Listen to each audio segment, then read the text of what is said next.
atakayemzulia Mwenyezi Mungu Subhanahu wa Ta'ala. Fahamu?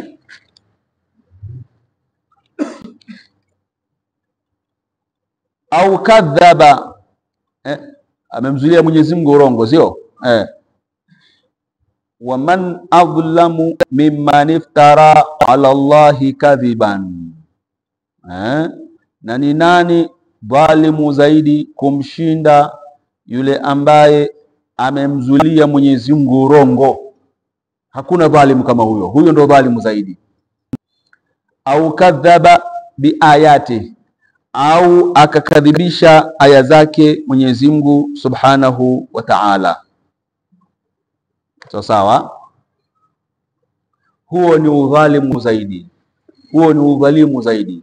Na hakuna atakayemshinda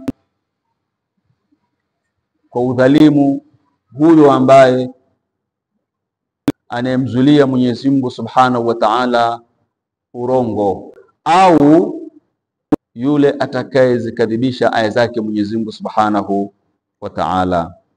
Sawa? Tayeb. Kwa hiyo kule kuzikanusha aya za Mwenyezi Mungu Subhanahu wa Ta'ala ni kufanya nini? Ni kufanya dhulma. Sawa? Ni kufanya dhulma. Na dhulma kubwa kabisa ni ashirku billah, kumshirikisha Mwenyezi Mungu Subhanahu wa Ta'ala. Ya bunayya la tushrik billah fa inna shirka la dhulmun adhim. Ewe mwanangu Luqman, alimweka kitako mwanawe, akimlingania amwabudu Mwenyezi Mungu peke yake, na akimweleza ubaya wa dhulma. Ya bunayya la tushrik billah, ewe mwanangu usimshirikishe Mwenyezi Mungu. Fa inna shirka, hakika kumshirikisha Mwenyezi Mungu, la dhulmun adhim, ni dhulma kubwa mno. Kwa hiyo dhulma kubwa kabisa ni kumshirikisha Mwenyezi Mungu Subhanahu wa Ta'ala, na kumzulia Mwenyezi Mungu Subhanahu wa Ta'ala urongo, huko ni kufanya dhulma. Na kuzikadhibisha aya zake Mwenyezi Mungu Subhanahu wa Ta'ala, huko ni kufanya dhulma. Tayeb.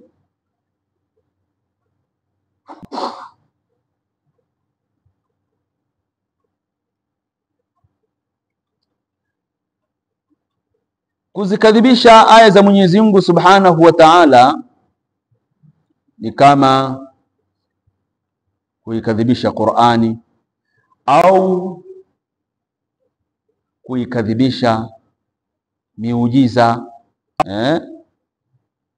wanayokuja nayo mitume, miujiza yenye kushinda.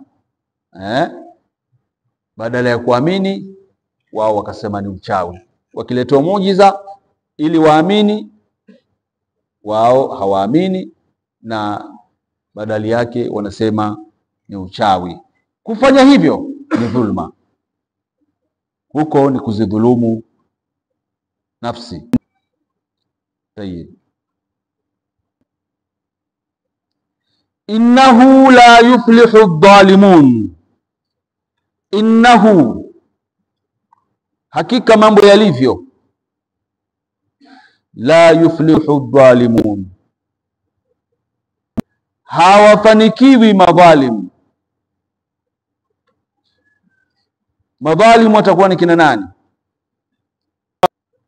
Wale wenye kumzuria Mwenyezi Mungu urongo, wale wenye kuzikadhibisha aya za Mwenyezi Mungu Subhanahu wa Ta'ala, hao hawafanikiwi. Innahu, hakika, la yuflihu dhalimun, hawafanikiwi madhalim. Ay la yuflihu almuftari wala almukadhib, hafanikiwi mwenye kumzulia Mwenyezi Mungu urongo, wala mwenye kuzikadhibisha aya za Mwenyezi Mungu Subhanahu wa Ta'ala. Tayeb. Mufassir hapa anatuambia wa fihi isharatun ila anna mudda'i ar-risala law kana kadhiban lakana muftariyan ala Allah, kwamba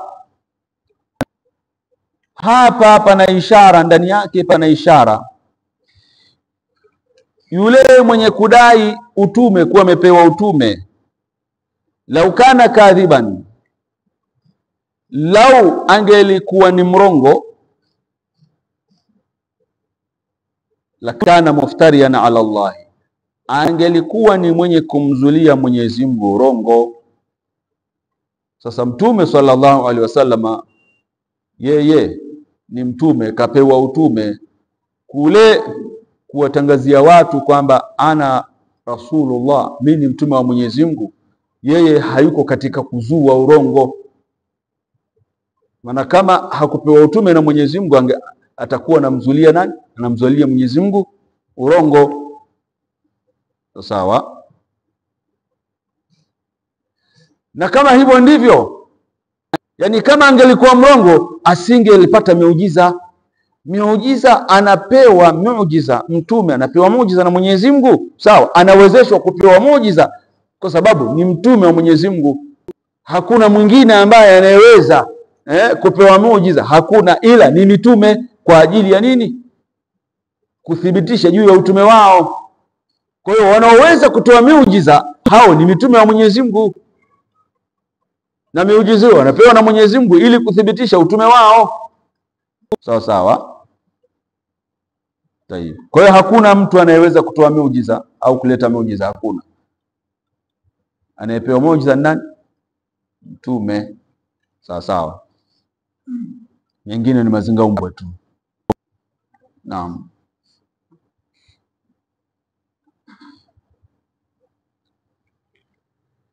Wa yawma nahshuruhum jami'an, yapo wa yawma nahshuruhum jami'an thumma naqulu lilladhina ashraku. Juzi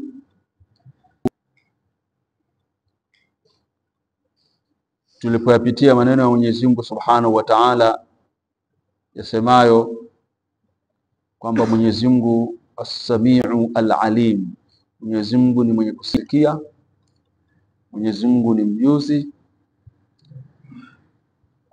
Nilisisitiza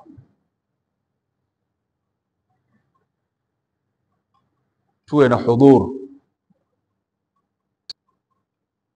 usiangalie urahisi na tafsiri nyepesi ukaona kama ni kitu kidogo tu.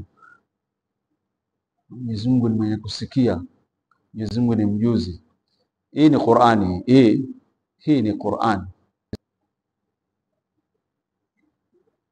Hata kama utapata tafsiri sawa, ukaijua ile tafsiri, usione ni kitu chepesi. Hii tafsiri hapa iko wazi, wa yawma nahshuruhum jami'an, na siku tutakapo wafufua wao, kuwakusanya wao wote. Hii ni siku nzito. Haya yatafanyika katika siku nzito, siku kubwa. Tunapoisoma Qur'ani, tusisome Qur'ani kama gazeti. Hapana. Tuhudhurishe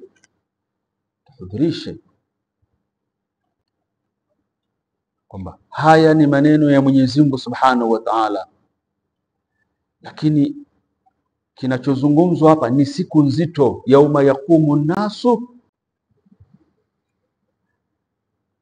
Wenye kuizingatia Qur'ani, tukimfuatilia Sayyiduna Abu Bakar radhiyallahu ta'ala anhu wa ardhah, yeye alikuwa ni kilizi, Sayyiduna Abu Bakar. Sayyiduna Abu Bakar uzingatiaji wake wa Qur'an ulikuwa ni wa hali ya juu sana. Alikuwa ni kilizi katika kuisoma Qur'an, yani namna walivyokuwa wanazingatia. Wengine walikuwa wanazimia kipita katika kipande cha Qur'an, mtu anazimia, yuko juu ya kipando anaanguka kwa sababu ya tadabbur, kuizingatia Qur'an. Kwa hiyo tuwafundishe Waislamu wawe wanaitafakari Qur'ani, na hata pale tunapoisikiliza Qur'ani inasomwa, alhamdulillah, na wasomaji wetu mashaallah, Mwenyezi Mungu amewajaalia alhamdulillah wanaisoma Qur'ani kwa uzuri. Sasa jumlisha na wale wanaosikiliza wakawa na wanaitafakari, wanaizingatia ile Qur'an. Qur'ani ina ladha alhamdulillah, Qur'ani ina ladha na haichoshi, na ni Qur'ani tu ambayo inaingia kwenye nyoyo wakati inasomwa, tofauti na maneno mengine.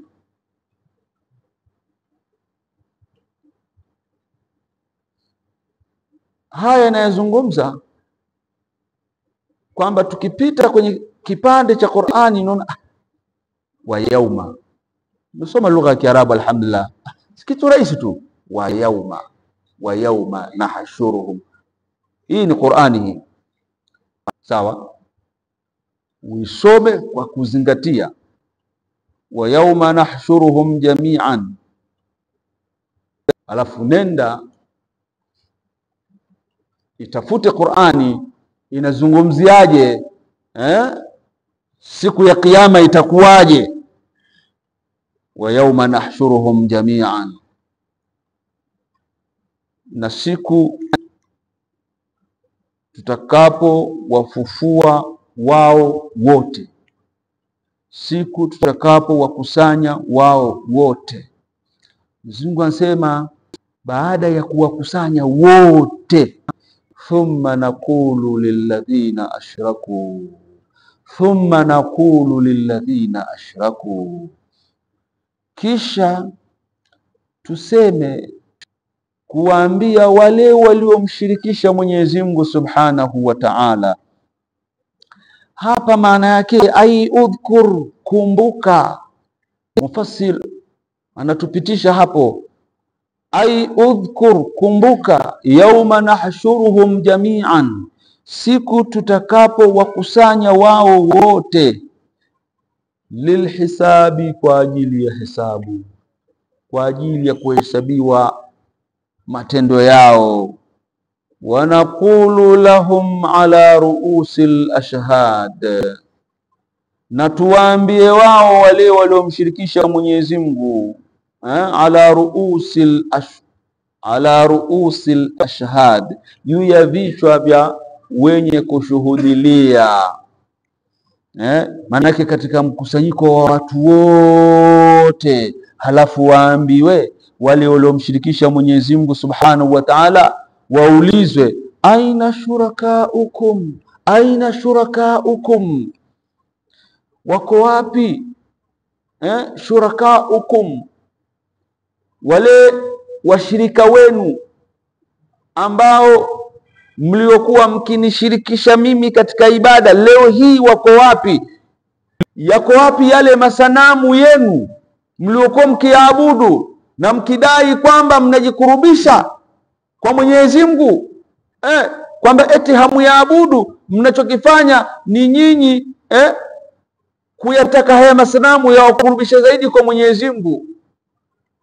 Kwa hiyo ikumbuke siku hiyo tutakapowaambia wale wenye kumshirikisha Mwenyezi Mungu, aina shurakaukum, wako wapi washirika wenu wale ambao mliokuwa mkinishirikisha mimi katika ibada, naam, mkinishirikisha nao.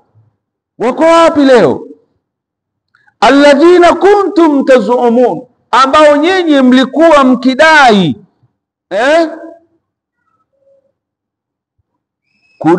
kudai kwenyewe ni kule kudai kwamba hawayaabudu masanamu, ila wao wanafanya hivyo ili yale masanamu yapate kuwakurubisha kwa nani? Kwa Mwenyezi Mungu. Wako wapi leo? Mufassira hapa anatuweka wazi, aina alihatukum allati ja'altumuha shuraka lillah, iko wapi miungu yenu ambayo mulifanya ni washirika wa Mwenyezi Mungu Subhanahu wa Ta'ala? Naam, qala al-Baydawi, amesema al-Baydawi, wal muradu, na muradi wa aya hii muradi wa aya hii mafahamu,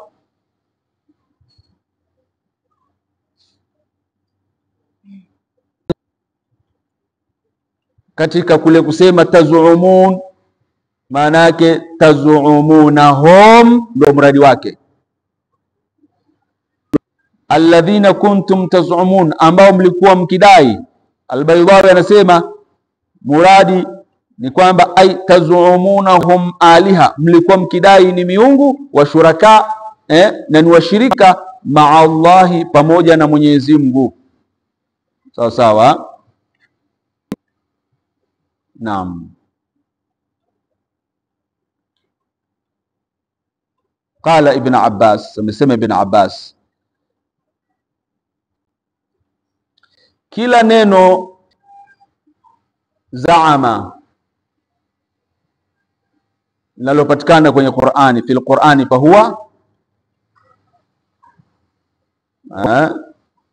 fahuwa kidh, ni urongo.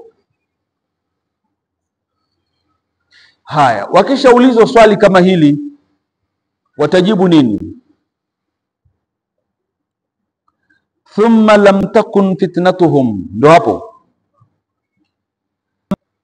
Thumma lam takun fitnatuhum, kisha haiwi fitnatuhum, ina maana ya jawabu yao, maana ni swali waliulizwa, wanatakiwa kujibu. Jibu lao litakuwa vipi? Mwenyezi Mungu anasema thumma lam takun fitnatuhum, kisha haiwezi kuwa jawabu yao, haliwezi kuwa jawabu lao ambalo wanatakiwa walijibu baada ya swali walioulizwa. Watasema hivi, illa an qalu, isipokuwa watasema wallahi, tena wanaapa, wallahi rabbina, tunaapa Mola wetu mlezi, tunaapa kwa jina la Mola wetu mlezi, ma kunna mushrikin, hatukuwa sisi ni washirikina.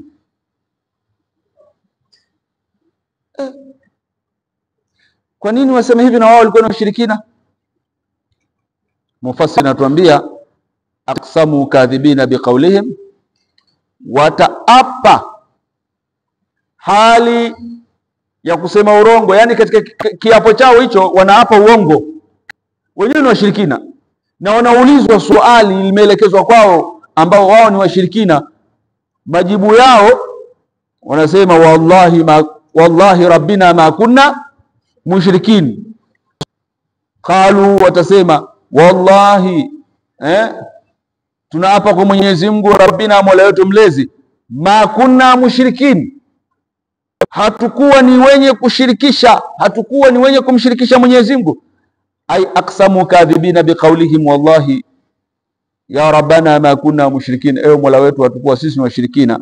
Qurtubi anatuambia qala al-Qurtubi, amesema al-Qurtubi, tabarra'u min ashirk, hapa wamejiepusha kutokana na shirki, eti wao hawakuwa ni kumshirikisha Mwenyezi Mungu, wantafau minhu, na wamekanusha kule kumshirikisha Mwenyezi Mungu. Kwa sababu gani? Al-Qurtubi anatuweka wazi sababu ya wao kusema urongo katika kiapo hicho ni kwamba lamma ra'au min tajawuzihi wa maghfiratihi lilmu'minin, walipoona kule Mwenyezi Mungu kusamehe kwake, kuwasamehe waumini. Manake waumini watasamehewa kwa sababu madhambi yote yanasamehewa isipokuwa dhambi ya kumshirikisha Mwenyezi Mungu Subhanahu wa Ta'ala. Mwenyezi Mungu hasamehi kwa dhambi ya kushirikishwa.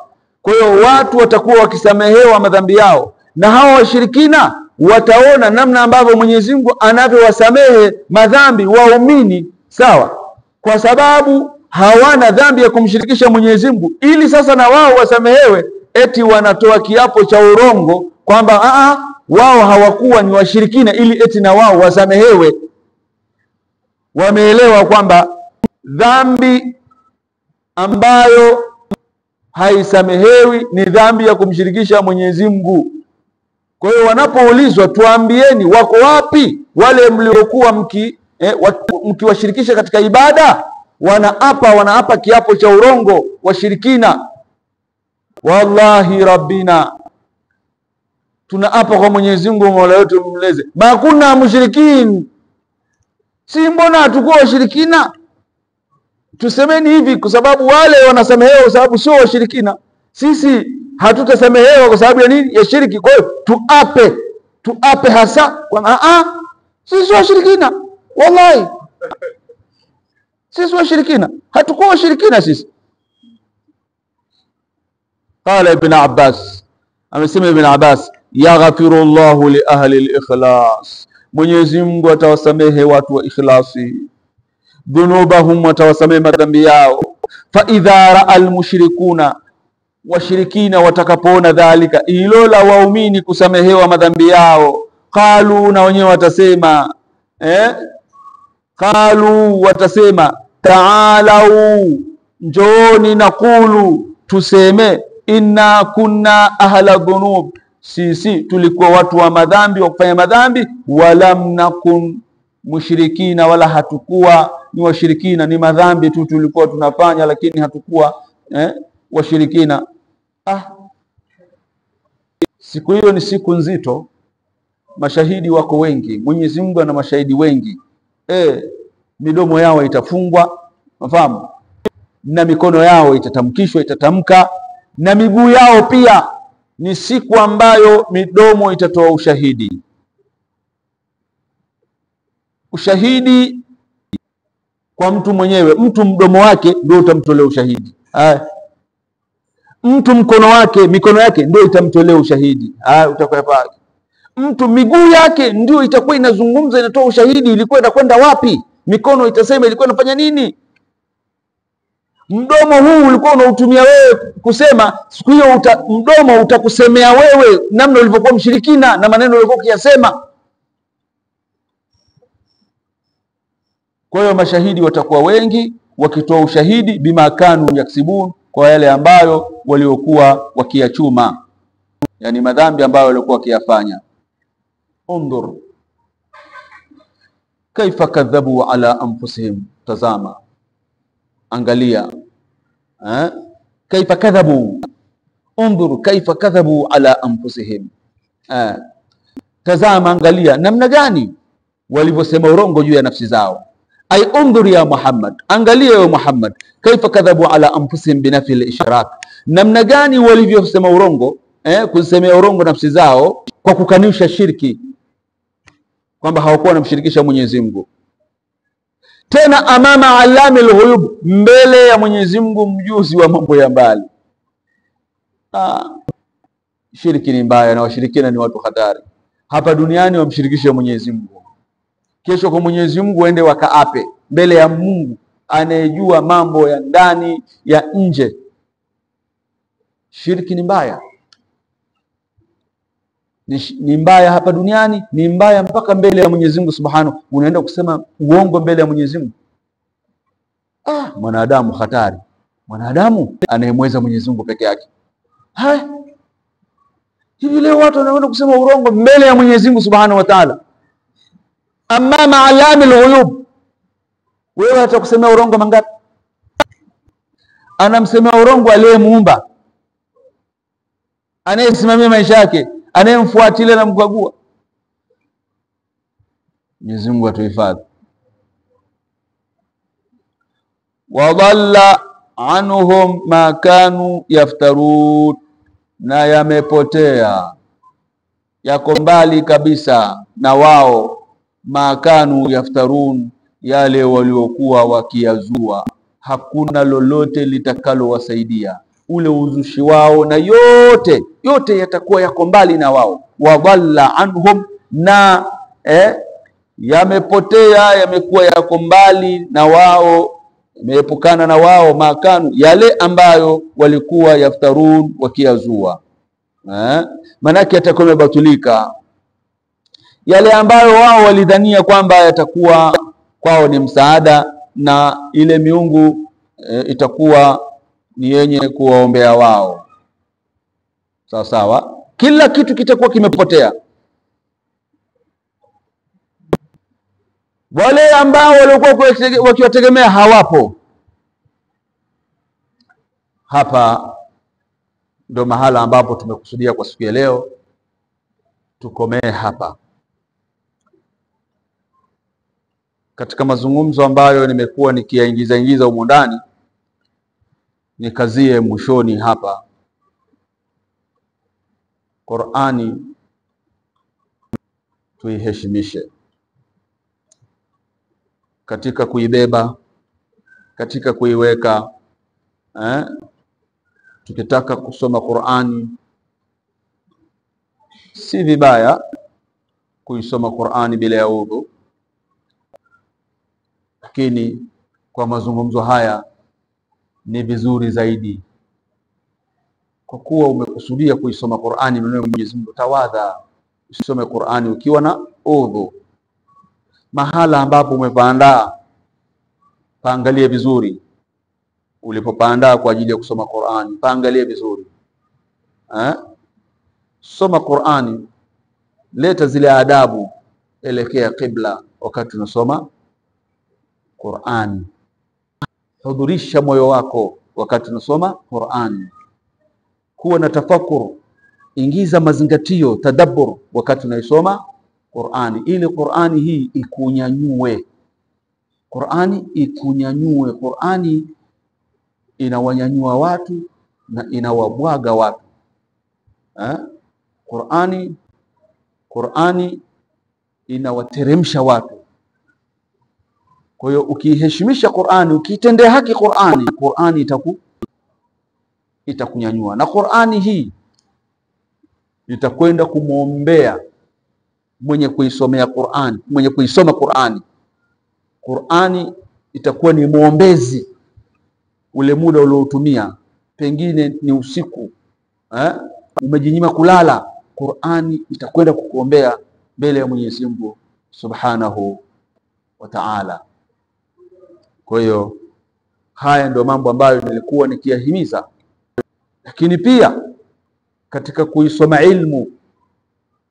ilmu, basi tujitahidi.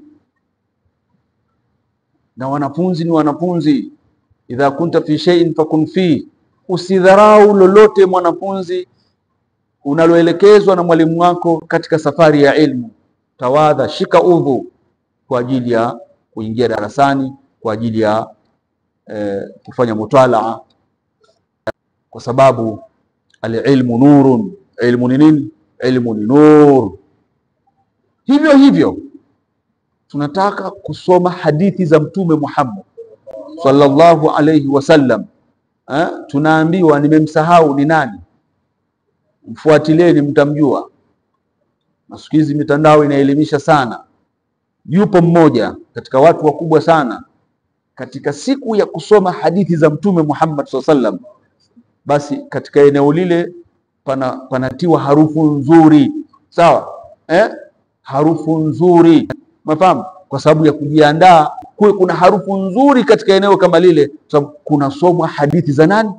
Za Mtume. Sasa ikiwa kule kuzisoma hadithi za Mtume mazingira ni hayo, hadithi za Mtume, je, mtu kama huyo anamuadhimisha vipi Mtume sallallahu alaihi wasallam?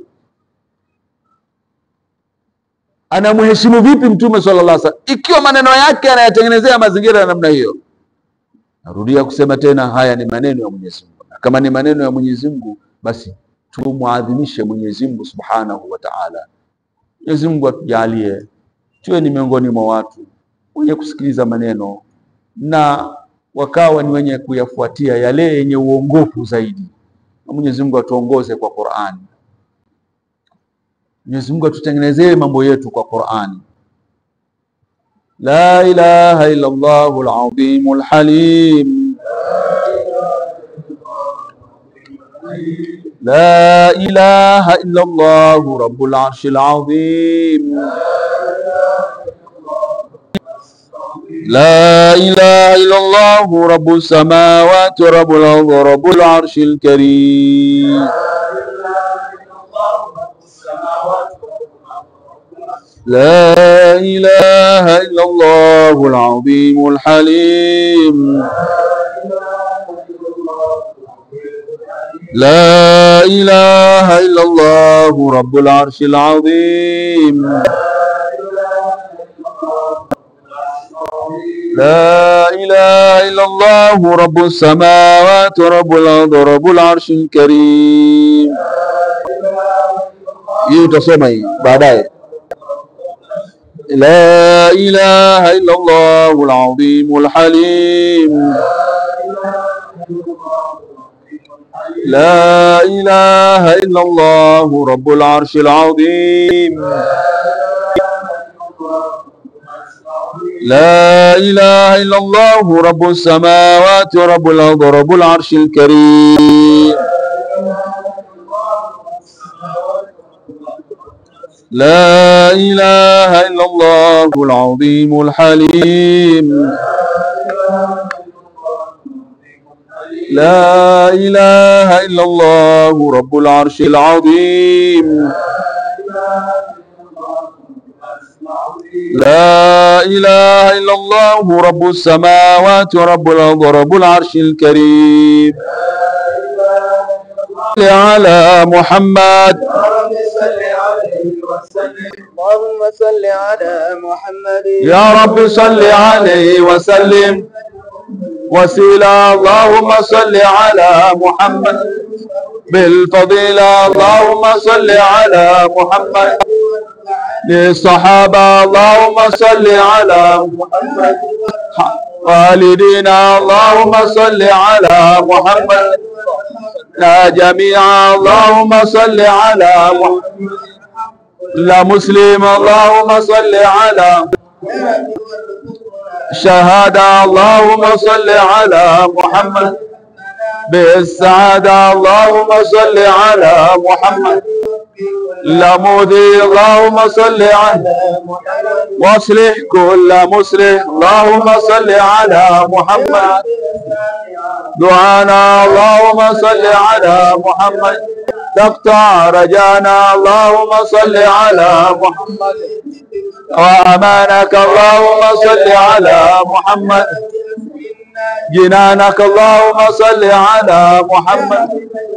ونزور اللهم صل على محمد. نبي نوري اللهم صل على محمد. كالسلام اللهم صل على حول القيامة اللهم صل على محمد. جميعا اللهم صل على محمد. مسلم اللهم صل على محمد. شهادة اللهم صل على محمد. بالسعادة اللهم صل على محمد. واصلح كل مصلح اللهم صل على بدعانا اللهم صل على محمد.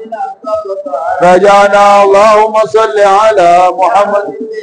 لك وأمانك اللهم صل على محمد. جنانك اللهم صل على محمد. نزور اللهم صل على محمد.